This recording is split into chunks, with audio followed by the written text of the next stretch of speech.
Boa noite, um prazer estar aqui novamente nesta roda do Caminho do Encontro. Hoje para receber a nossa querida doutora Flávia Fairbanks desde Estados Unidos para falar sobre cáncer de ovário e cáncer de útero. Vamos a deixar que vayan entrando. Hay un tema importantísimo, principalmente para la mujer madura. Este tipo de cáncer muchas veces tan silencioso y difícil de diagnosticar. Hemos hablado tantas veces sobre el cáncer de mama y pocas veces específicamente una live para hablar de este tipo de cáncer. Vamos a convidar a nuestra querida doctora Flavia para que entre. Ya estaba pronta.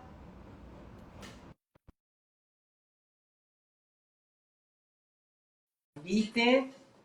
Un placer estar aquí para recibirla a ella desde Miami. Flavia, te mandé o convite.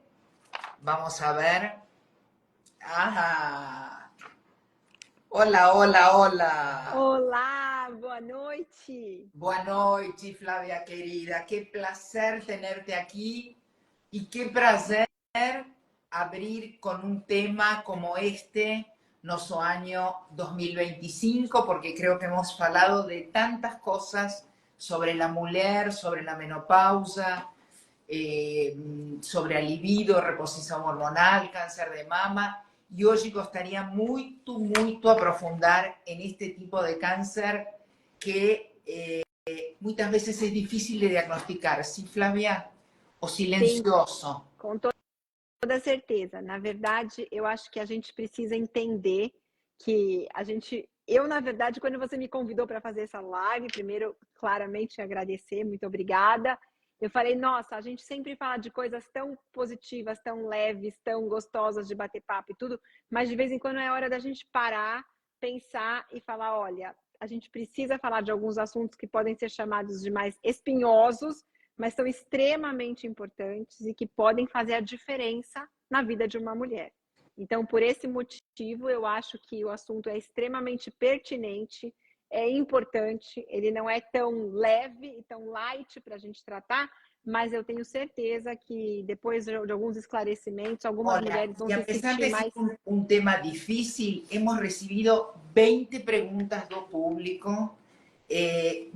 Eu sorpresa de la cantidad de preguntas que recibí porque realmente se ve que es un tema que hay poca información y que las personas, a pesar do medo, se quieren informar. Exatamente. Bem, então, vamos assim... lá.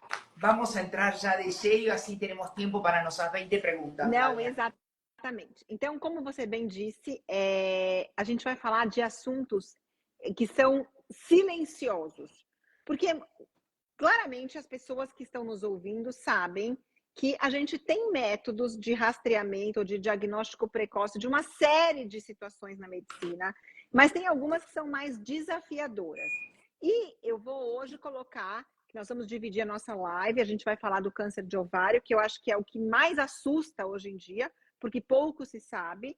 E depois a gente pode falar um pouquinho também do câncer de útero, que eu também acho importante, porque também não tem muita informação a respeito.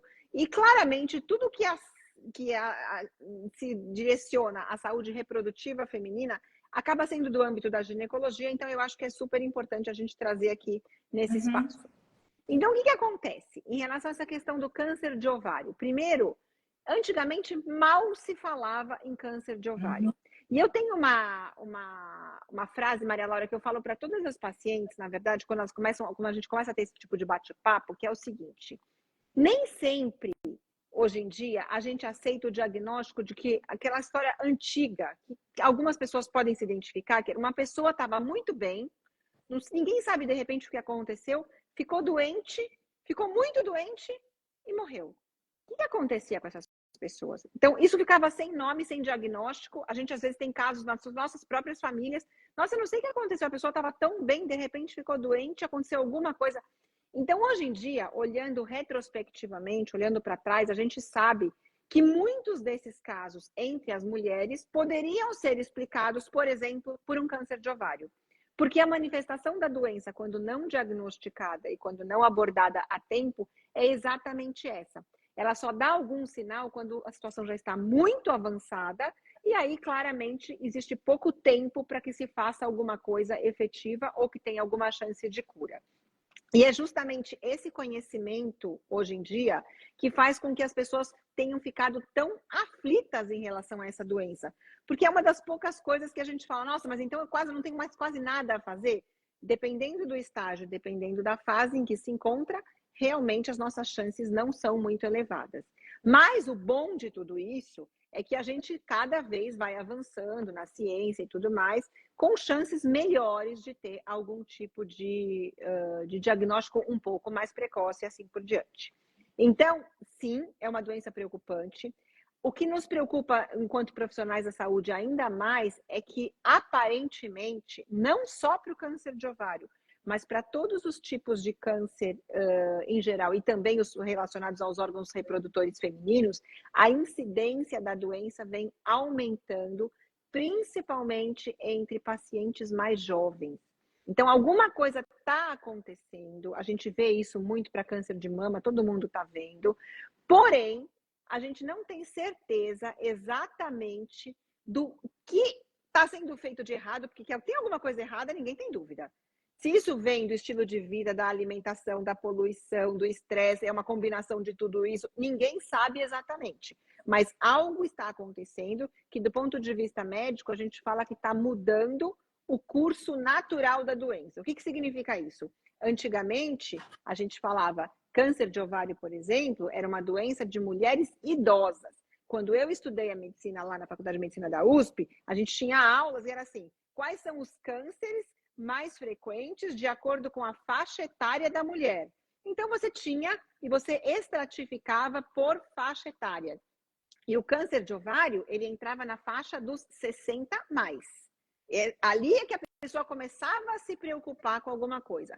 Hoje em dia, não é isso que a gente vê. Então, todas as mulheres precisam ficar atentas. Claro que existe um aumento da incidência com a idade, mas a gente tem visto casos em mulheres mais jovens também. O que significa que todo mundo tem que estar prestando atenção e sendo acompanhado também como um rastreamento para isso. Bem, vamos a... Como tengo muchas preguntas do público, eu acho que vai respondendo exatamente diagnóstico, tratamento, prevenção. Perfeito. E quais são os sintomas, doutora? É assim, o câncer de ovário, como o ovário é um órgão pequeno, que fica no fundo da pelve e que não é conectado a nenhum outro tecido quando ele está saudável, os primeiros estágios do câncer de ovário, ele não dá sintoma nenhum. Isso é que é o preocupante. Ah, mas ele não vai mexer com a menstruação? Se a pessoa ainda menstruar? Não vai.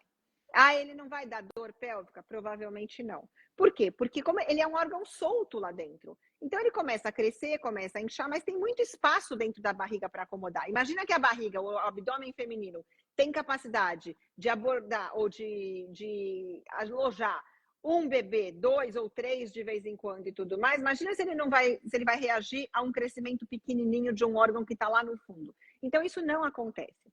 Então, os sintomas do câncer de ovário, normalmente, eles começam quando essas células que saíram do ovário já começam a se espalhar para outros órgãos. Isso é o mais comum.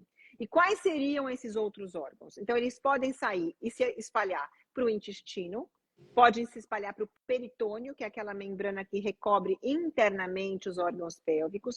Às vezes pode acometer a bexiga, às vezes pode acometer o apêndice, às vezes o ovário do outro lado e assim por diante. Então, nesse caso, como o volume de células cancerígenas é muito grande, elas começam a secretar e fazer com que esses outros órgãos alterem suas funções. De modo que, quais seriam os sintomas mais importantes, portanto? Alteração do trato gastrointestinal. Então, a pessoa começa a ter um mal-estar intestinal, uma barriga distendida, uma sensação de líquido dentro da barriga, que a gente chama de ascite, um mau funcionamento, uma falta de apetite associada com alteração do hábito intestinal que ela está acostumada, isso já pode ser um sinal. Por outro lado, uma dor pélvica inexplicável. Fala, agora eu tenho uma dor, ela é mal definida, Você não sabe, você não consegue colocar o dedo e colocar a dor é aqui. Ela é uma dor difusa, às vezes mais na frente, às vezes mais no lado, às vezes mais atrás. Nas relações sexuais pode sentir dor ou não? Se tiver um acometimento da parte do fundo da vagina, pode dar dor também. O útero é um órgão que acaba sendo secundariamente acometido também, então ele pode ficar inchado, ele pode ficar dolorido. Eventualmente, o próprio endométrio, que é um tecido que também responde a hormônio, pode ser afetado, e aí isso pode gerar alguma alteração no padrão de sangramento, no padrão menstrual, e assim por diante. Então, o que eu estou falando? Agora, eu quero que as pessoas que estejam nos ouvindo tenham muito cuidado. Porque o meu maior medo quando a gente fala desse jeito é que as pessoas qualquer uma que esteja tendo qualquer mal-estar gastrointestinal já vai achar que está com câncer de ovário. Não. A chance disso acontecer é pequena. É claro que na medicina a gente tem inúmeras outras causas muito mais comuns e muito mais frequentes que dão todos esses sintomas que a gente falou. E é justamente por isso que grande parte das vezes a gente fala que os sintomas iniciais são negligenciados, porque a pessoa não dá razão para aquilo. Eu, por exemplo, se tiver um mal-estar gastrointestinal, quando minha barriga começar a inchar um pouco ou tudo, a primeira coisa que vai passar na minha cabeça não é que eu tenho um câncer de ovário. Eu vou achar que eu estou com uma gastroenterocolite, que eu comi alguma coisa que não me fez bem, que eu estou com síndrome do intestino irritável, que eu estou com qualquer outra coisa, mas eu não vou achar que eu tenho um câncer de ovário. E porque grande parte das vezes, realmente esses são os diagnósticos reais ou verdadeiros. O problema é que quando nós estamos falando de uma coisa dessas outras mais transitórias e mais benignas, esses sintomas passam ou sem eu fazer nada, ou com tratamentos muito leves, muito corriqueiros, que todo mundo acaba sendo quase uma medicação caseira, né? Você faz uma avaliação, às vezes com um especialista, e tá tudo bem. Flavia, cuando nos vamos a la ginecologista y nos pide ultrasonido transvaginal, ultrasonido de abdomen total, en esas imágenes debería de aparecer Sim. un posible cáncer de ovario. Sim. Porque, na verdade, é isso que eu queria explicar. Nós estamos falando como se fosse tudo a mesma coisa, câncer de ovário. Mas o ovário é um órgão tão peculiar que ele tem várias camadas. Você imagina uma cebola com as suas várias camadas. Tem uma camada mais central do ovário, que se por acaso der algum tipo de câncer, a gente chama de cordão sexual ou células germinativas. Esses aí são cânceres mais agressivos que acometem mulheres muito mais jovens, às vezes adolescentes mesmo.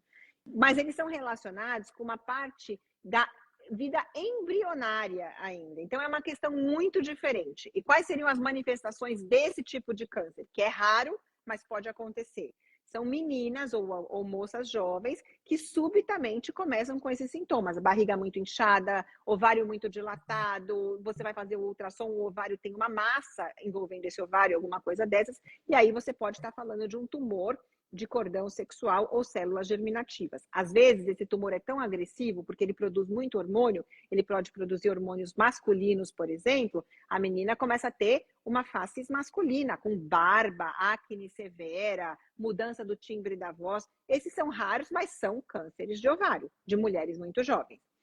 O câncer de ovário mais comum é esse que acomete as mulheres, né? Vamos falar na faixa 50, 60 a mais, são os cânceres das partes. Exato, que são os cânceres das partes externas do ovário, que como se fosse da capinha desse ovário. Que, na verdade, as pesquisas mais recentes, e já não são mais nem tão recentes assim, mostram que grande parte das vezes as células que banham esse ovário, que são a parte final das tubas uterinas, é que estariam responsáveis por ficar pingando em cima da superfície desse ovário e poderiam ser relacionadas também com a origem desse câncer de ovário. E por que eu estou falando isso? Porque hoje em dia é uma conduta muito comum oferecer para uma paciente, por exemplo, a remoção das tubas uterinas como uma forma de prevenção de um possível câncer de ovário. E isso está correto, isso pode ser feito, porque tem essa teoria, tem alguns estudos que mostram essa relação com células alteradas ou cancerígenas que estão na parte final das tubas uterinas e como elas estão encostando no ovário, elas seriam responsáveis por desencadear a alteração na superfície do ovário desses tumores que a gente chama de os tumores serosos. Seroso significa que estão na parte do revestimento do ovário. Então, isso acaba sendo super importante, a gente entender que existem muitos tipos de câncer de ovário e por isso que o comportamento desses cânceres é completamente diferente e as formas terapêuticas que são oferecidas também vão acabar sendo completamente diferentes. Mas, respondendo à tua pergunta, se você for num ginecologista e fizer um ultrassom pélvico e transvaginal, você pode ver esse tumor? Pode. Porque a principal ou a primeira coisa visível vai ser um aumento do volume do ovário. Então, vamos imaginar, uma mulher na pós-menopausa, que o ovário significa, já está silencioso, está sem praticamente função. Qual que seria o caminho natural desse ovário? Ele ficar do mesmo tamanho ou ele começar a ser atrofiado e cada ano menor. Se de alguma maneira esse ovário começou a crescer na pós-menopausa, a gente tem que ficar alerta. Então, isso pode ser um sinal inicial. Outra coisa muito importante são as pacientes que estão desenvolvendo cistos no ovário. Então, vamos lembrar de novo. O ovário é um órgão cuja função é participar do ciclo de vida reprodutivo da mulher. Então, ele tem que fazer a função da ovulação. Então, todos os meses, a gente tem todo um processo interno super complexo para desencadear uma boa ovulação nessa paciente. Muito bem. Depois da menopausa, essa função ovulatória se perde. Não tem mais que ter ovulação nenhuma. A parte central do ovário ainda pode participar de uma função endócrina produzindo um pouquinho de hormônio. Isso é real. É por isso que a gente não sai arrancando os ovários de todo mundo, porque ele tem uma função endócrina e ele produz um pouco de hormônio mesmo depois da menopausa. Porém, é para ficar formando cisto no ovário depois da menopausa? Não. Eu não estou dizendo que todos os cistos de ovário que surgem depois da menopausa seriam câncer de ovário, em absoluto. Isso não é uma verdade. Mas eu fico de olho e eu tomo bastante cuidado com uma paciente que desenvolve um cisto de ovário numa fase pós-menopausa, porque isso pode ser um alerta. E como é que eu descubro que essa paciente tem um cisto de ovário? Através do ultrassom pélvico transvaginal. Então, essa pergunta é a pergunta de $1 bilhão. A gente deve fazer ultrassom pélvico e transvaginal para todas as pacientes, todos os anos? A resposta é depende. E depende por quê? Porque a gente faz uma medicina personalizada, mas os guidelines, as recomendações internacionais, quando a gente está falando de uma medicina em nível epidemiológico público, não recomendam. Isso não é a minha opinião pessoal. Eu acho que tem que fazer. Mas eu entendo que eles... Como essa questão do câncer de ovário ela é muito complicada, o que eles justificam? O que os grandes estudos justificam? Que grande parte das vezes existem achados que não têm relevância nenhuma e que só gerariam estresse para uma paciente, e que para você pegar uma paciente com um caso do câncer de ovário, isso você estaria submetendo milhões de mulheres a um exame que talvez não fosse tão necessário. Então, as recomendações de uma medicina mais epidemiológica pública, às vezes não são exatamente as mesmas do que se faz num ambiente privado com uma medicina mais personalizada. Quando que a gente faria na medicina pública essa abordagem? Então, numa paciente pós-menopausa, por exemplo, seria o que tem que ser feito? Então, eu estou falando de uma paciente no Brasil, por exemplo, que é atendida no Sistema Único de Saúde. Aqui nos Estados Unidos, nas pacientes que estão seguindo os guidelines da Sociedade Americana de Ginecologia e Obstetrícia. Então, todo mundo faz ultrassom de pélvico e transvaginal todo ano? Não, não é isso que se faz. Então, é obrigatório ir ao ginecologista, é obrigatório fazer um bom exame físico. O ginecologista tem que fazer aquele exame interno, que a gente chama de exame de toque, com a luva, palpando o útero, palpando os ovários, sentindo se tem alguma coisa dentro daquela pelve que esteja diferente, alguma coisa dessas. E, em casos suspeitos ou não conclusivos, se solicita o ultrassom. Ou, claramente, no outro lado, se a paciente estiver se queixando de alguma coisa. Tem uma queixa de dor, tem uma queixa de um sangramento, tem uma queixa de uma distensão abdominal, essa paciente, sem sombra de dúvida, precisaria desse ultrassom. Na medicina mais personalizada, a grande maioria das pacientes recebe uma prescrição de um ultrassom pélvico transvaginal todos os anos. Por quê?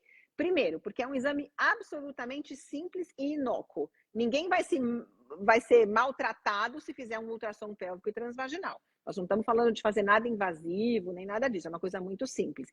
Segundo, porque ele me dá a chance de, eventualmente, fazer aquele diagnóstico extremamente inicial que nenhum exame físico seria capaz de propiciar.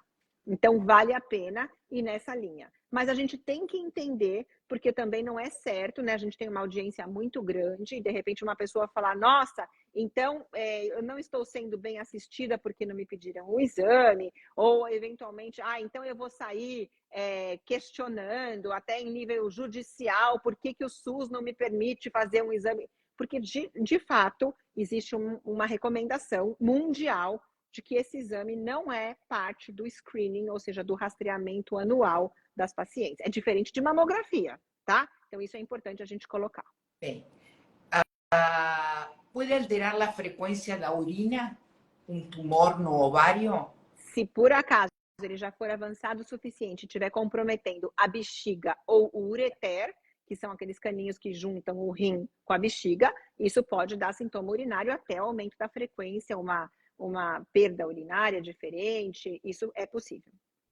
Há algum marcador tumoral em sangue para cânceres femininos? Sim, como eu falei, existem vários. Então, assim, é para fazer todo ano? Eu vou fazer o meu hemograma, o meu colesterol e o meu marcador tumoral? Não, em absoluto. Isso não, tá?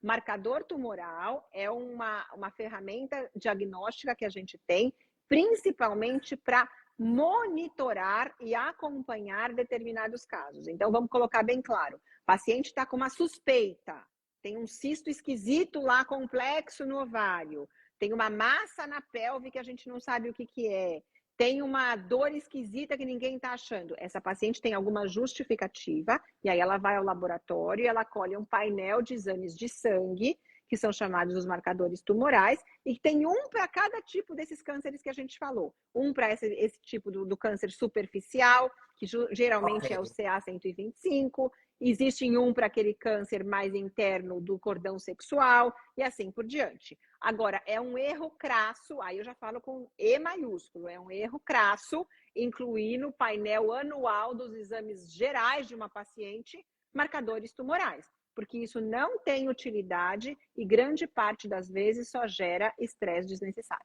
Bien. ¿Qué son las terapias dirigidas para tratar un cáncer de ovario? Pergunta Elisa. Então, essas terapias hoje em dia, a gente vem vindo muito numa linha de cada vez que você faz um diagnóstico, você tenta conhecer melhor aquele tumor. Porque é o que eu falei, não podemos chamar tudo de câncer de ovário, então tudo recebe o mesmo tratamento. Não, cada um é extremamente particular. Eu tenho que entender de que camada do ovário que ele veio, de que tipo de célula que ele veio, qual é o nível desse tumor, quanto ele se espalhou, que órgãos ele acometeu e assim por diante. E com base nessas informações, associadas a testes que a gente chama de imunohistoquímicos, o que significa isso?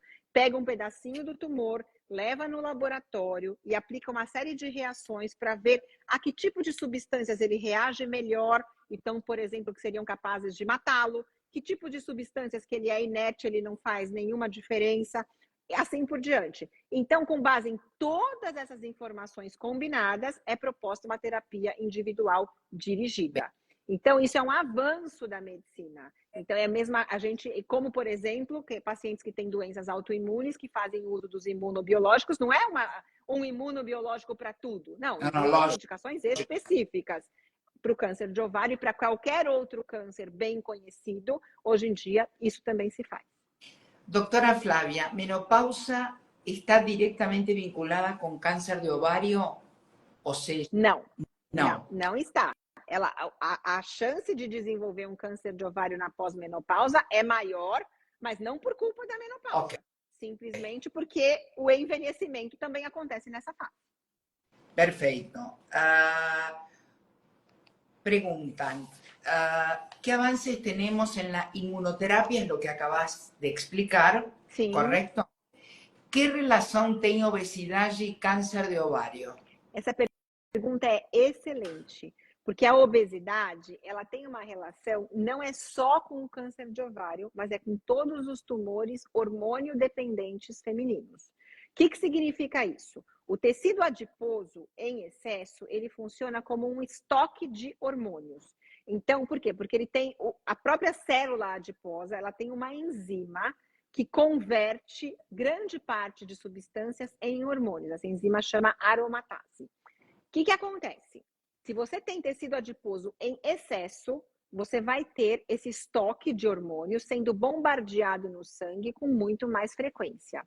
E por conta desse bombardeio persistente, os cânceres hormônio dependentes, que são fundamentalmente câncer de mama, câncer do útero, que a gente pode falar um pouquinho depois, câncer do ovário e também alguns tipos do câncer do intestino grosso, do cólon, tem uma chance maior de ocorrência em pacientes com sobrepeso e graus de obesidade.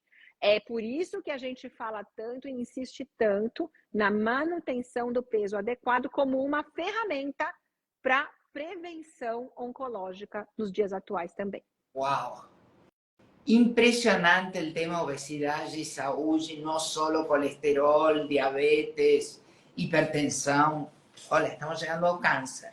O sea, como processo inflamatório. Exatamente. Ele faz a questão toda da síndrome metabólica, ele aumenta uma série de riscos que todo mundo já conhece, cardiovascular, assim por diante, mas o risco oncológico, ele é bem desenhado justamente pela questão da presença dessa enzima no tecido adiposo, que faz com que a maquininha se torne um grande produtor de hormônios. Eu gostaria de remarcar isto, porque uno muitas vezes associa obesidade com um tema visual, com um tema estético. E eu acho que hoje temos que entender que a obesidade é uma doença que traz consequências em outro tipo de doenças. Graves. Muito graves. Não são metabólicas. Não são metabólicas. Não, em absoluto. E assim, agora, a grande pergunta, mas quanto da obesidade, a partir de que ponto isso pode começar a ser perigoso? A gente não tem essa resposta, mas é claramente proporcional. Quanto mais grave essa obesidade, maior o risco de desenvolver esse tipo de doença hormônio dependente. Bien. Doutora, comumente faz metástases aonde? Você respondeu bem no início, para vamos a reforçar. Isso, então o câncer de ovário vai muito... peritoneo. Exatamente. Ele é um órgão solto lá no meio da pelve. Então, ele faz metástases por contiguidade, que é o que a gente chama, quando um tecido contamina o outro que está ao entorno. Então, o primeiro deles é o peritônio, mas ele está do lado da bexiga, ele está do lado do útero, ele está do lado do intestino, porque são órgãos da pelve. Então, todos esses órgãos estão sujeitos também a terem as metástases. Bem. Se as células cancerígenas caírem na circulação sanguínea, aí ele vai poder fazer metástases à distância. E essas metástases à distância podem acometer quaisquer órgãos, por exemplo, fígado, pulmão, cérebro, e assim por ossos e assim por diante. Então, ele é uma doença realmente bastante agressiva. Que relação tem a reposição hormonal para aquelas que fazemos reposição hormonal e câncer de ovário? Na verdade, o que acontece? Não existe uma relação direta, por exemplo, com o que se coloca mais ou menos para a mama. Existe um mínimo grau. Essa pergunta é uma pergunta que a gente tem que tomar muito cuidado para responder. Porque o que acontece? Para a mama, isso está muito bem estabelecido. Apesar de ser um aumento muito discreto, existe um número que você fala que realmente pode ter um pequeno aumento. Para o câncer de ovário especificamente, como a origem das células do câncer de ovário, elas têm muito relação com aquela questão da tuba que eu falei e assim por diante, essa relação direta, ela não é pela formação do câncer, mas eventualmente as pacientes podem ter tumores que respondem ao hormônio, é como se ele pudesse, se a terapia hormonal, nas pacientes que já começaram com o processo, pudessem acelerar um pouco o avanço da doença. Então, o que acontece? Isso é extremamente importante. Claro que qualquer paciente que tenha tido um histórico de câncer de ovário, ela vai ter um cuidado absurdo e grande parte das vezes, assim, para não te falar 100%, não vai fazer, exceto, eventualmente, uma questão vaginal muito local, especializada em algum momento de sua vida. Ponto. Para as pacientes que estão fazendo reposição hormonal, por isso que eu falei que é cuidadoso e que a gente tem uma curiosidade muito grande. Essas pacientes costumam ter um acompanhamento médico mais constante e inclui nesse acompanhamento, pela reposição hormonal, a solicitação do ultrassom pélvico e transvaginal. Entendi. Então, num outro lado, se essa paciente fosse ter uma chance de ter esse câncer de qualquer maneira, a nossa chance de um diagnóstico precoce é muito maior. Então, eu também não vou falar que a terapia hormonal é protetora para o câncer de ovário, mas a chance de uma mulher conseguir ter um bom acompanhamento e eventualmente fazer um diagnóstico precoce porque ela está fazendo a reposição hormonal é maior. Agora, tem um ponto que eu quero muito que as pessoas prestem atenção, porque a reposição hormonal não tem essa relação. Mas as pessoas vão ficar impressionadas com o que eu vou dizer agora, e é 100% comprovado que o uso de pílula anticoncepcional antes da menopausa, quando você ainda está se preocupando com método contraceptivo, é protetor para o câncer epitelial de ovário. Se usado por mais do que 5 anos consecutivos. As mais jovens. Exatamente. Então, tem tanta coisa que a gente massacra, usar pílulas, usar hormônios, mas para o câncer da superfície do ovário, que é chamado do câncer epitelial do ovário, o uso da pílula contraceptiva é um fator protetor quando feito por mais de 5 anos consecutivos. Por quê? Porque do mesmo jeito que a gente tem aquela história que a célula da pontinha da trompa é responsável pela superfície do ovário, outra teoria associada àquela lá diz que uma das possibilidades para o câncer de ovário surgir nessa casquinha de fora do ovário seriam essas feridas constantes que se rompem todos os meses para a ovulação. Então, se eu uso pílula anticoncepcional, eu não tenho ovulação. Então, é como se eu estivesse protegendo essa capinha do ovário de tantas... Encontramos uma coisa boa, além da contracepção, esto de proteger para um futuro câncer de ovário aquelas jovens que tomam anticoncepcional. Pílula anticoncepcional ou algum outro método que a gente fale que são anovulatórios. A pílula é o mais comum, mas às vezes existem outros métodos também hormonais que não deixam ovular e, portanto, também poderiam ter algum grau de proteção. Tá. Quais são os tratamentos, doutora? Agora já vamos entrar de cheio. Bom, os tratamentos, na verdade, dependem claramente de tudo que a gente falou. Quem é a paciente, quantos anos ela tem, se tem ou não desejo ainda reprodutivo, se estava na pré ou na pós-menopausa, qual é a camada do ovário que desencadeou aquele câncer, quanto que esse câncer se espalhou na pelve ou no corpo todo. Então, é claro que esses 7 fatores vão ser sempre investigados com muito cuidado antes de tomar qualquer tipo de decisão. Segundo, eu preciso ter certeza que essa paciente ou que a equipe conhece exatamente aquele tipo do câncer que está acometendo a paciente para poder oferecer o melhor planejamento. Mas, em termos gerais, pego uma paciente que me chegou com sintomas, fiz um ultrassom ou fiz uma tomografia, uma ressonância, confirmou que tinha uma massa esquisita ali naquele ovário, leva essa paciente para o centro cirúrgico, essa é sempre a primeira abordagem, tá? Então, a cirurgia faz parte do planejamento, porque como o ovário está lá no fundo da pelve, é nessa cirurgia que vai ser removida uma amostra desse tumor para que seja confirmado pelo patologista e também já é a cirurgia inicial para fazer uma limpeza geral, que nós chamamos de citorredução, quer dizer, tirar todas as células que forem possíveis serem removidas para facilitar depois o alvo terapêutico que vai ser geralmente ou quase sempre uma quimioterapia bem indicada e bastante eficaz na tolerância da paciente, então são vários protocolos e quem decide é o oncologista, e também alguma terapia associada mais direcionada para aquele tipo de tumor, se for o caso. Então, é muito difícil, poderíamos contar nos dedos casos em que você não precise fazer uma cirurgia, e geralmente se não precisar fazer a cirurgia ampla, não é exatamente porque não precisou. É que às vezes a agressividade do tumor, ou ele já estava num estágio tão avançado, que não dava para sair, tirando todos os órgãos da paciente. Aí é melhor fazer uma pequena abordagem para ter uma amostra desses tumores, isso é sempre muito importante, e depois planejar uma terapia-alvo, às vezes medicamentosa, com uma quimioterapia junto com uma terapia mais... de recuperação tem no câncer de ovário?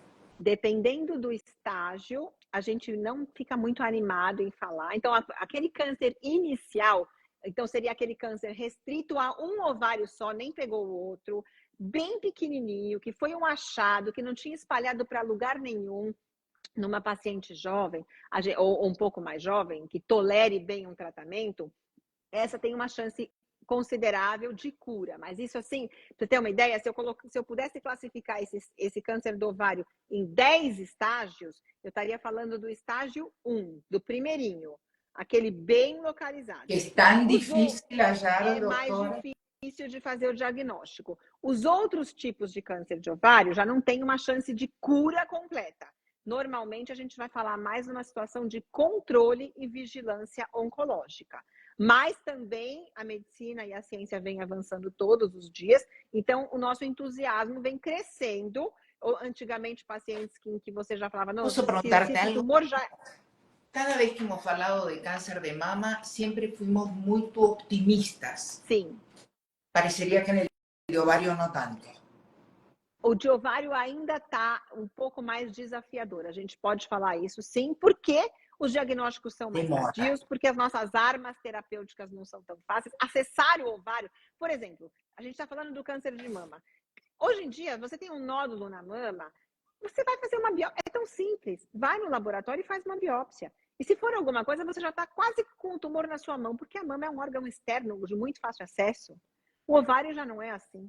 Então, a gente tem, sim, situações que a gente precisa ficar muito mais atento. Bem, vamos a pasar al de útero, porque falamos 36 minutos de ovario y eu gostaria de entrar en el de útero. ¿Cuáles son los sintomas, doctora Flavia, de un cáncer de útero? Bem, o câncer de útero também tem que ser entendido como duas doenças completamente diferentes, que é o câncer do colo do útero e o câncer do corpo do útero. Eles são tão diferentes que até a origem deles é completamente diferente. O câncer do colo do útero ainda é o mais comum na população. É aquele que está associado com a infecção pelo vírus do HPV, que é o papiloma vírus humano, que é sexualmente transmissível, para o qual nós já temos vacina, que deve ser incentivada na população, porque é um método de prevenção muito bom. Para ele que a gente faz Papa Nicolau periodicamente, para tentar diagnosticar as lesões pré-cancerígenas, se for o caso, e tratá-las da maneira mais adequada. E é um câncer, normalmente, que acomete mulheres um pouco mais jovens. Então, até moças jovens já podem ter alterações pré-cancerígenas. E, assim, nós não tem nenhuma relação com hormônios, com nada disso. Então, esse é o câncer mais comum do colo do útero. Existe um câncer mais específico do colo do útero, mas que eu acho que ele não é o caso da nossa proposta aqui, então não teria necessidade. Então, esse é o básico. Para esse, mulheres, é importantíssimo a visita anual no ginecologista, o uso de preservativo nas relações sexuais, ter tomado a vacina do HPV, fazer o Papa Nicolau periodicamente, se o Papa Nicolau vier alterado, fazer a colposcopia, a biópsia quando for indicado, os tratamentos excisionais, então tem uma área lá afetada que não está respondendo bem, remover essa área, fazer um cuidado ginecológico, porque você consegue, através de um cuidado muito simples, ter uma prevenção de uma doença que é extremamente agressiva se não for pega em fases iniciais. A grande facilidade que a gente tem é que o colo do útero também é facilmente acessível para colher um Papa Nicolau, por exemplo, e além disso, que o intervalo que eu tenho entre, vamos supor que você se contamine por um HPV agressivo de alto grau, até que você tenha um câncer invasor do colo do útero, geralmente eu tenho um curso de 10 anos. Então, é bastante tempo para você fazer um diagnóstico. Então, esse daí é nesse que a gente atua, que a gente pisa, que a gente batalha. E esses, graças a Deus, tem melhorado na população. Ele, para vocês terem uma ideia, ele é um marcador de subdesenvolvimento. Então, quando um país vai muito mal, ele não consegue oferecer para uma população um rastreamento tão simples quanto um Papa Nicolau periódico. E é por isso que quanto mais câncer de colo do útero tem num país, maior o grau de subdesenvolvimento daquele mesmo país. Então, isso é importante. Tenemos un grado alto, nós, de câncer de colo de útero. Infelizmente, sim. O Brasil ainda não está, assim, já oferece bastante, mas ainda está longe da parcela ideal. Então, em termos de cânceres ginecológicos, a gente ainda tem o câncer de mama como mais prevalente e, normalmente, em segundo lugar, vem o câncer do colo do útero. Então, porque às vezes as pessoas não têm acesso, por mais que seja só marcar uma consulta e fazer um Papa Nicolau, não é em todos os lugares do país que as pessoas têm acesso a esse tipo de assistência, infelizmente. Tipo de câncer de útero? O outro tipo é o câncer do corpo do útero, que eu tenho duas partes. Eu tenho aquele que é o recheio interno, que é o tecido chamado endométrio, que é o tecido que descamava na menstruação e tudo mais. E esse tipo de tecido, ele é sujeito à ação hormonal. Ele responde muito, principalmente aos estrogênios. E esse câncer, ele é, então, numa situação completamente diferente, ele já é lá dentro do útero, mas assim, basicamente, a gente considera na ginecologia como um câncer um pouco mais amigável. Por quê? Porque ele dá sintoma. Qual seria o sintoma mais comum desse câncer? É um sangramento vaginal na pós-menopausa. Então, a mulher já está na pós-menopausa. Ela não era mais para menstruar, não é mais para sangrar, não é mais para acontecer nada. Do nada, começou a ter um sangramento, a gente sempre vai olhar o endométrio.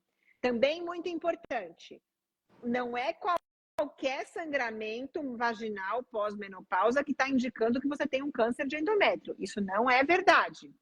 Tem várias causas para ter esse sangramento na pós-menopausa. Às vezes é uma reposição hormonal que não está bem ajustada. Pode levar a sangramento. Às vezes você tem um pólipo no útero. Isso pode levar a sangramento. Às vezes esse endométrio está tão fininho, que a gente chama de atrófico, que ele sangra só por qualquer contato porque rompeu um vasinho. Também pode ser um sangramento. Mas uma quarta causa que sempre vai acabar sendo investigada é a presença de uma eventual engrossamento ou hiperplasia do endométrio ou até mesmo um câncer de endométrio. Então, assim, mulheres que estão na pós-menopausa, chegam para o ginecologista ou para o médico generalista e se queixam de sangramento pós-menopausa. Ah, eu tive um sangramento, não sei o que aconteceu, fui me limpar, tinha sangue. É normal? Não, não é normal. Precisa investigar. E aí nós vamos investigar esse órgão, que é o endométrio. Como é que faz essa investigação? A primeira investigação é super simples, é o ultrassom transvaginal, que chega lá pertinho do endométrio e vai medir a espessura desse endométrio. Existe uma tabela muito clara já de quais são as medidas que a gente aceita como normais. Ela depende e varia também, principalmente pelo fato se a mulher faz ou não reposição hormonal. Se ela faz reposição hormonal, significa que ela está alimentando esse endométrio. Então, é esperado que esse tecido seja um pouquinho mais grosso.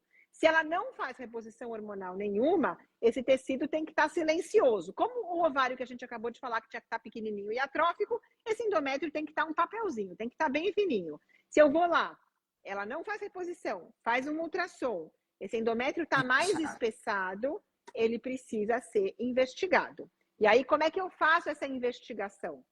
Normalmente, vai ser indicado um procedimento que se chama histeroscopia, que é que nem você fazer uma endoscopia, que olha com a câmera dentro do estômago. Esse daí você olha com a câmera dentro do útero, para ver se tem alguma área suspeita que mereça ser submetida a uma biópsia.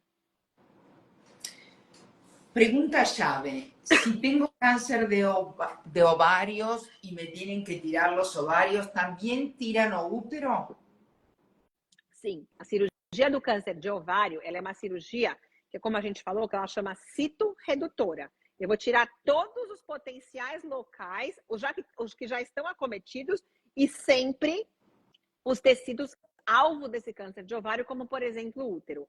A única exceção da exceção da exceção seriam mulheres muito jovens, que ainda não tiveram ou não completaram a sua prole, a sua família, que pegaram aquele câncer do ovário numa fase muito, muito, muito inicial e que só a remoção daquele ovário já foi suficiente para o tratamento.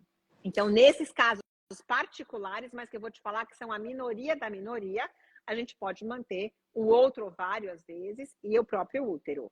Na grande maioria das vezes, um diagnóstico de câncer de ovário é igual a uma cirurgia que vai começar pela histerectomia radical, que significa tirar útero mais ovários e mais todos os órgãos acometidos ali naquela região. Para o câncer do útero, como a gente está falando, a recíproca é praticamente verdadeira também. Por quê? É claro que um câncer de útero vai ser tratado com uma remoção do útero, e aí, na dependência da idade dessa paciente, vamos supor que ela já é uma paciente pós-menopausa e tudo mais, sabendo que o ovário ainda tem alguma função endócrina e que pode produzir algum tipo de hormônio, se o câncer do útero responde ao hormônio, nada mais lógico do que também remover esses ovários para diminuir essa produção hormonal do próprio corpo. Tenho uma pergunta, eu acho muito pertinente. Há uma relação entre se tenho câncer de útero ou de ovário, automaticamente vou a fazer um câncer de mama ou são independentes? Não, eles são independentes. Os fatores de risco são os mesmos, tá? Mas eles são independentes. Existe uma coisa muito importante que pode ser responsável pelo ocasionamento, pela relação com os dois, que seriam as mutações genéticas, naquele estilo Angelina Jolie, por exemplo, que a gente sabe, que a gente já ouviu falar. Então, existem algumas mutações já bem conhecidas, que são hereditárias, então podem passar de uma geração para outra, que facilitam a ocorrência de ambos os cânceres, o de mama e o de útero. Mas não é uma situação extremamente frequente. Apesar de que, dependendo da paciente, principalmente se tiver múltiplos casos na família com cânceres, por exemplo, eu tenho uma pessoa com mama, outra com ovário, uma que teve talvez os dois, aí a gente começa a ter mais sinais de que uma eventual mutação genética pudesse estar presente. Pacientes muito jovens também que desenvolveram ou câncer de mama ou o câncer de ovário, merecem ser testadas geneticamente, justamente para que também se possa fazer como se fosse uma árvore genealógica ali e avaliar até os riscos dos parentes mais próximos. Hoje é acessível o exame genético? Como funciona? Ele é acessível, ele está disponível na rede pública e na rede privada, mas ele precisa de uma indicação. Então, o que acontece? Até para ser pago, coberto por algum convênio, alguma coisa dessas. Então, na grande maioria das vezes, o ginecologista vai fazer uma avaliação se é pertinente ou não fazer aquele pedido. Então, não é muito lógico uma paciente chegar e falar assim, eu quero fazer o teste genético simplesmente porque eu quero. Ela até pode fazer, mas dificilmente vai ter uma cobertura, tá? Aí se vale a pena fazer ou não, porque de repente eu já descubro que eu tenho uma mutação, aí eu vou me prevenir muito melhor. Isso vai de cada um que sabe, né? A gente tem linha de mulheres que preferem saber tudo, e aí não seria só esses, a gente poderia fazer um painel genético para 1 milhão de tipos de câncer. E aí você fica sabendo, você tem 21% de chance na sua vida de ter um câncer de pâncreas. Isso te ajuda em alguma coisa? Não sei. Isso vai da pessoa, né? Tem gente que quer saber tudo de tudo e testar tudo, e tem outras pessoas que falam, não, pelo amor de Deus, eu vou estar com uma faca no meu pescoço para sempre e eu não quero. Mas é diferente o raciocínio do que aquelas pessoas que, por exemplo, já tiveram alguma coisa e precisam saber se tem uma mutação ou não, ou se elas estão cercadas de pessoas na família que tem casos e ela fala, bom, eu já sei que o meu risco é maior porque eu tenho mãe, irmã, tia, prima. Quer dizer, a chance de ter alguma coisa boa, ela quer mais confirmar se sim ou não, para saber o tipo de cuidado que ela vai oferecer para a própria saúde. Em que casos é recomendável pedir um PET scan? O PET scan é um exame de rastreamento para saber se algum tipo de câncer se espalhou. Então, se você teve um diagnóstico, uma biópsia positiva para um câncer, seja ele lá qual for, aí o seu oncologista ou cirurgião oncológico, antes, às vezes, de planejar um tratamento, ou até para saber qual é o grau de tratamento que ele vai te oferecer, ele solicita um PET scan para ter certeza que não tem outros órgãos afetados, que você não tenha ciência até aquele momento. Tá. Qual é mais silencioso, Flávia? O de ovário ou o de útero? O de ovário. O de ovário, sem dúvida. O de útero, como eu falei, grande parte das vezes já se manifesta em fases mais precoces com um sangramento. Então, a gente já fica mais alerta e é mais fácil de pegar. O tratamento para o de útero, cirurgia, quimio? Cirurgia, se precisar, dependendo do tipo de tumor, que também vai ser estudado, com tudo aquilo que a gente falou, porque essa é uma tecnologia que hoje em dia é oferecida para quase todos os tipos de câncer. Então, aí vai ser também estudado, eventualmente, uma quimioterapia, uma radioterapia. O câncer de útero, como ele é um órgão... Tem na quimio da rádio. A quimioterapia é uma medicação que você coloca na veia, que vai circular pelo corpo todo, então ela vai atingir desde o cérebro até seus pés, circula no corpo inteiro, visando matar as células comprometidas. Mas, infelizmente, como a quimioterapia às vezes não é tão seletiva, ela também pode trazer efeitos colaterais, acabando matando células que não estavam doentes. Esses são os efeitos colaterais. Então, é comum uma paciente, por exemplo, fazer quimioterapia e desenvolver uma anemia profunda, porque a droga da quimioterapia pode ter também afetado as células vermelhas do sangue, pode ter afetado algum outro órgão, então ficar com algumas sequelas. As drogas vêm melhorando dia a dia, claramente, né? Então, cada vez elas são mais seletivas e mais específicas, mas ainda tem, sim, efeitos colaterais importantes, inclusive da parte imunológica, da parte da defesa do paciente, assim por diante.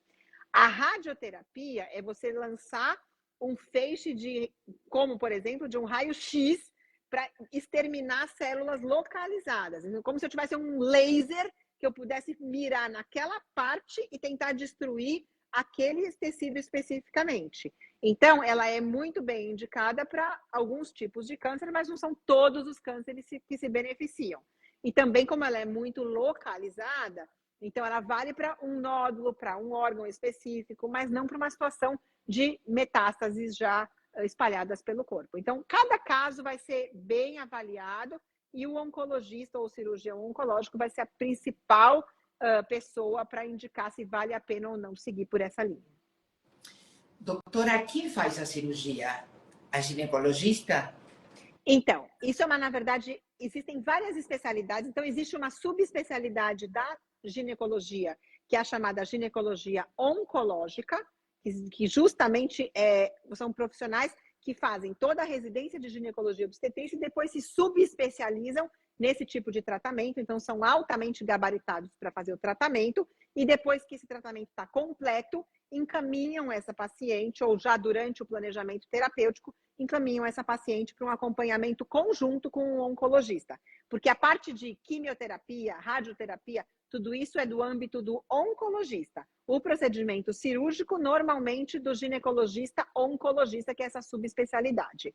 Pode também ser feito por um cirurgião oncológico geral, que tem uma formação geral em cirurgia, com foco em tratamentos oncológicos, dos mais diversos órgãos e, às vezes, inclusive, dos órgãos ginecológicos femininos. Mas sempre procurar um profissional que tenha um treinamento no tratamento de pacientes oncológicas. Por quê? Porque o tumor, conforme ele começa a se espalhar, se metastatizar, ele distorce a anatomia da pelve da mulher. Então, aqueles órgãos que usualmente estavam em determinados lugares, principalmente situações mais peculiares, órgãozinhos menores, como alguns nervos específicos, alguns linfonodos que precisam ser tratados e removidos, alguns órgãos vitais para o organismo, eles podem estar deslocados, distorcidos pela presença do tumor. Então, não é a mesma coisa eu operar uma pelve de uma paciente saudável ou que tenha uma doença benigna, como, por exemplo, um mioma, um cisto benigno do ovário, uma endometriose, uma adenomiose. Isso é um tipo de cirurgia que normalmente tem um respeito maior pela anatomia original da paciente. Flavia, yo acho que hay algo que tenemos que agregar en todo esto. Nos quedan pocos minutos, mas yo acho que la parte emocional del paciente, claro, del acompañamiento terapéutico, fundamental, tanto para ella, tal vez como para con su parceiro, con su entorno familiar. Porque yo acho que, principalmente en el de ovario, que es una cosa tan silenciosa, y que cuando llegó llegando, y a cosa es mucho más compleja, el acompañamiento terapêutico acho que é indispensável. Com toda certeza. Isso daí, na verdade, assim, uma boa equipe de acolhimento para uma paciente oncológica, ela vai precisar contar ou saber encaminhar para um paciente, para um profissional de apoio psicológico, psiquiátrico, às vezes psiquiátrico mesmo, porque essa paciente também pode estar passando por umas questões que precisa de alguma medicação e assim por diante. Então, esse apoio não é só para paciente, ele também é para o parceiro ou para a parceira e para a família, porque claramente todos vão conviver com um problema de prognóstico incerto. Ninguém tem certeza do que vai acontecer, ninguém tem certeza de em quanto tempo essa doença pode avançar ou pode se silenciar e a paciente pode viver muito bem. Então, mas é um momento de estresse, é um momento que precisa ter uma união e geralmente, ou pode acontecer, das pessoas terem necessidades diferentes. A paciente está precisando de um tipo de suporte, Apoio colo, e o parceiro ou exatamente, parceira o parceiro de outro, porque, por exemplo, durante um tratamento cirúrgico, quimioterápico, radioterápico, é claro que essa paciente vai ter grandes dificuldades de ter uma relação íntima com seu parceiro, isso não tem a menor dúvida. Esse parceiro tem que estar oferecendo suporte, conseguindo ter um suporte próprio para dar suporte para o outro, sem que deixe a paciente ainda mais culpada e tudo mais. Eu faço questão da gente terminar a nossa live contando alguns casos que eu já presenciei nos mais diversos ambientes onde eu trabalhei. Então, e às vezes, assim, é muito difícil, e isso independe do nível socioeconômico dessa paciente. Pode ser uma paciente do nível mais baixo até o nível mais elevado. Infelizmente, o ser humano, às vezes, se depara com uma situação que é absurda, né? Então, assim, muitas mulheres abandonadas durante o próprio tratamento, porque ela não era tão legal mais, ou porque ela ficou muito deprimida, muito chata, muito irritada, muito nervosa, muito reclusa, qualquer coisa. Parceiros que não fizeram parte do planejamento terapêutico e não sabiam nem o que ia vir pela frente. Então, de parceiros de me chamarem do lado, no corredor, e falar, doutora, mas eu não sabia que ia ser assim. Então, isso também é importante, porque a equipe tem que lembrar... Muito importante. Olha, a paciente... Primeiro, é claro, qualquer compartilhamento de informação daquele caso tem que ser discutido com a paciente e ter autorização da paciente. Mas, às vezes, a paciente não está conseguindo conversar com esse parceiro, porque ela está tão enfraquecida, tão frágil, que ela não tem condição de chegar para aquele parceiro e falar: o que está acontecendo comigo, a minha chance nesse momento é essa, a minha cirurgia ou o meu tratamento vai trazer provavelmente esse tipo de mudança no meu corpo e de complicação, e no futuro, as nossas chances, dando tudo certo, são de precisar mudar isso, isso ou isso na nossa vida. E isso realmente, assim, é uma questão muito importante. E eu também já vi muitas famílias, assim, completamente desorientadas, desde a coisa mais básica, tipo assim, filhas falando, tipo, olha, eu sei que a minha mãe tá doente e tal, o que eu compro no supermercado? Ela pode comer qualquer coisa?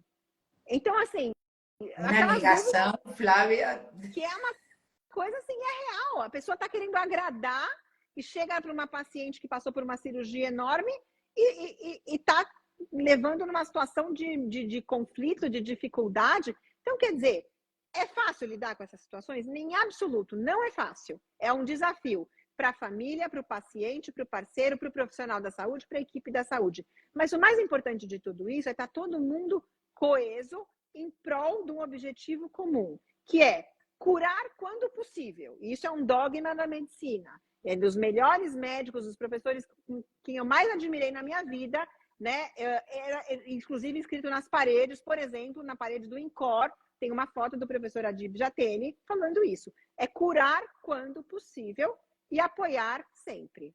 Então é isso que a gente está lá. Não, ninguém está prometendo milagre, ninguém vai jurar que a gente vai ter sucesso no tratamento, mas que o paciente confie na equipe que está assistindo, tenha certeza que está todo mundo buscando o melhor para aquele paciente dentro da medicina mais segura e mais real, para que de fato possa ser feita a cura ou quando for possível. E quando não for possível, para que a gente possa dar qualidade de vida para essa paciente no tempo que for possível.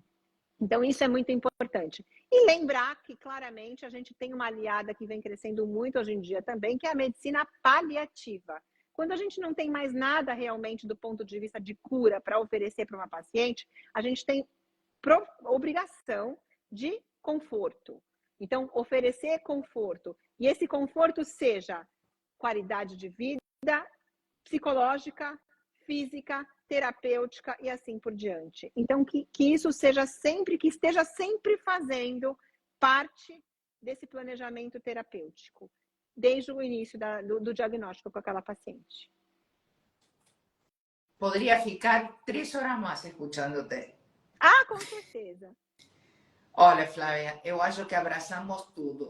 Ah, A prevenção, o tratamento, o diagnóstico, a parte emocional, afectiva. E eu agregaria uma coisa mais que é a parte espiritual. Eu acho muito importante, em diagnósticos como estes, ter uma vida espiritual rica, porque eu acho que também traz um conforto assim gigante. Tem coisas não, que e não têm além, explicação, nem para os exatamente, médicos, nem para os pacientes. exatamente. Entonces, en eso también uno se tiene que apoyar. Bien, 21 horas, 60 minutos de una live maravillosa, la fica grabada. A mañana de tarde ya va a estar en formato de podcast. A mañana ya van a estar todos los cursos de las partes más relevantes. Y como siempre, Flavia, súper grata a que você abra su agenda, seu tempo, sua vida, seu consultorio en Estados Unidos para estar aquí con su público brasileiro y también latino en Miami. ¿Sí?